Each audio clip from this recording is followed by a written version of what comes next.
హైదరాబాద్కి వస్తున్నట్టు స్వాగతిస్తున్నారా మీరు? ఇప్పుడు భారతదేశంలో ఎవరైనా పార్టీలు పెట్టుకోవచ్చు. నేను కూడా పోయి వెస్ట్ బెంగాల్లో పార్టీ పెట్టుకోవచ్చు, నేను కూడా పోయి తమిళనాడులో పార్టీ పెట్టుకోవచ్చు. నాకు తమిళ్ రాదే, అయితే ఆయన పార్టీ మీటింగ్ పెట్టుకోవచ్చు, ఏమైనా చేసుకోవచ్చు, స్వేచ్ఛ ఉన్నది. భారతదేశంలో ప్రతి ఒక్కరికి స్వేచ్ఛ ఉన్నది. నేను మాట్లాడింది ఒకటే, తెలంగాణ వాళ్ళు మీది నరదిష్టి, మీ కళ్ళ వల్లనే కోనసీమలో చెట్లు చచ్చిపోయినాయి, కొబ్బరి చెట్లు అన్నీ చచ్చిపోయినాయి అని చెప్పడం జరిగింది.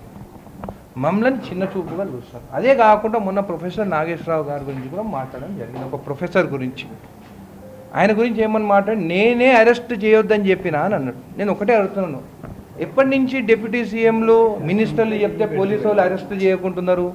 కేసులు పెడితే సెక్షన్ ప్రకారం అరెస్టా, బెయిలబులా, నాన్ బెయిలబుల్ అనే సెక్షన్స్ ప్రకారం తెలుస్తుంది, పోలీసు వాళ్ళు యాక్షన్ తీసుకుంటారు. డిప్యూటీ సీఎం ఎవరు చెప్పేదానికి అరెస్ట్ చేయొద్దని నేను చెప్పినా అని? బహుశా ఆంధ్రప్రదేశ్లో డిప్యూటీ సీఎం చెప్పినట్టే పోలీసు వాళ్ళు వింటున్నారేమో. నేను ఒకటే అన్నాను, మీ ఇష్టం వచ్చినట్టు తెలంగాణకు వచ్చి అరెస్ట్ చేస్తారంటే కరెక్ట్గా ఏదన్నా ఒక పద్ధతి ఉంటుంది.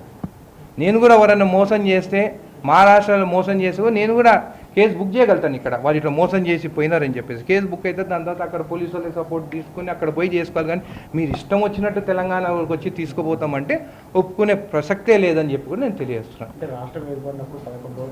ఇప్పుడు నేను ఒకటే అడుగుతున్నాను, తెలంగాణ రాకముందు టీఆర్ఎస్ వాళ్ళు మేమే తెలంగాణ కోసం కొట్లాడినాం అంటుంది.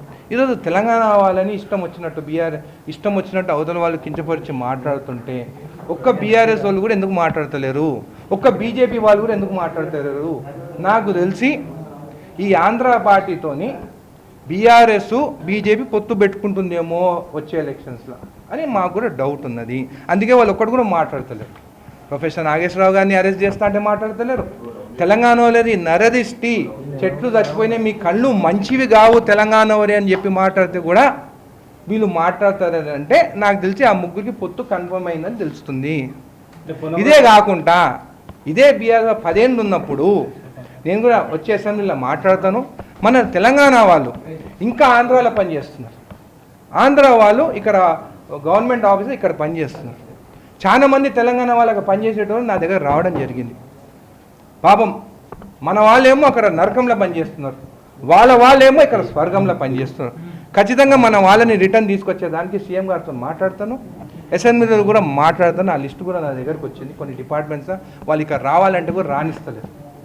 ఖచ్చితంగా 2 గవర్నమెంట్లు మాట్లాడుకొని మా తెలంగాణ వాళ్ళు మాకు వెనకకి రావాలి, ఆంధ్ర వాళ్ళు ఎవరైతే ఇక్కడ గవర్నమెంట్ ఆఫీస్ పనిచేస్తున్నారో వాళ్ళ ఏరియాకి వాళ్ళు పోవాలని చెప్పి నేను రిక్వెస్ట్ చేస్తున్నాను. మీ మంత్రి పొన్నం ప్రభాకర్ ఇక్కడ పవన్ కళ్యాణ్ సభ పెట్టాలంటే ముందు తెలంగాణ క్షమాపణ చెప్పాలంటే ఖచ్చితంగా అని చెప్పింది కరెక్టే కదా, నరదిష్ట అని అన్నారు కదా. నేను కూడా ఏమంటున్నాను, మీరు చెప్పిన మీ వర్డ్స్ వెనకకి తీసుకోండి. ఏదో నోరు జారి చెప్పినని మీరు అంటున్నారు కదా, మీ జనసేన వాళ్ళు అంటున్నారు కదా, అవి మీరు రిటర్న్ తీసుకోండి అని చెప్తున్నాను. నేను అది రిటర్న్ తీసుకునేదానికి అంత బాధ అయింది నాకు తెలుస్తలేదు. కవిత ఒక స్టేట్మెంట్ ఇచ్చింది, ఆంధ్ర వాళ్ళ విగ్రహాలన్నింటి కూడా పార్సల్ చేసి పంపిస్తాను టీఆర్ఎస్ పార్టీ అధికారంలో. నేను ఆమె గురించి నేను మాట్లాడానండి, సొంత తల్లి గురించి తప్పు మాట్లాడిన ఆమె గురించి నేను మాట్లాడను. ఆమె గురించి అడగకండి. ఎన్టీ రామారావు గారు పాలిటిక్స్ కన్నా ముందు ఒక సినీ యాక్టర్, ఒక మంచి యాక్టర్.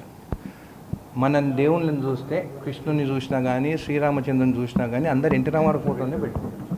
సో నేను ఒక పొలిటికల్గా కాకుండా ఒక సినీ యాక్టర్గా నేను ఆయనను చూస్తాను. ఆయనను కూడా ఆయన ఒక మంచి యాక్టరు, మంచి ఆయన.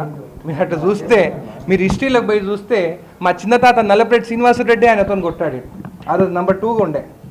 ఎన్టీ రామారావుతో కొట్టాడింది మా చిన్న తాతనే. కొట్లాడి బయటకు వచ్చి సీనియర్ సేన అని పెట్టిండు, 100 సభలు పెట్టిండు. పెట్టిన తర్వాత రాజీవ్ గాంధీ గారు పిలుచుకొని సీనియర్ సేన అనే పార్టీ కాంగ్రెస్కు విలీనం చేసుకుంటే 89లో మొత్తము టీడీపీ మొత్తం అవుట్ అయిపోయింది, కాంగ్రెస్ వచ్చి. అది మా కుటుంబ చరిత్ర.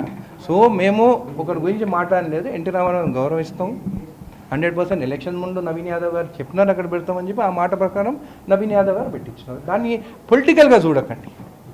60 ఏళ్ళు దాటిన తర్వాత పాలిటిక్స్కి వచ్చిన ఎన్టీ రామారావు గారు, దానికన్నా ముందు ఒక యాక్టర్గా ఒక మూవీస్ తీసుకొచ్చి ఎన్నో సినిమాలు తీస్తున్నారు, ఆయనకి ఆ గౌరవంతో పెట్టినారు.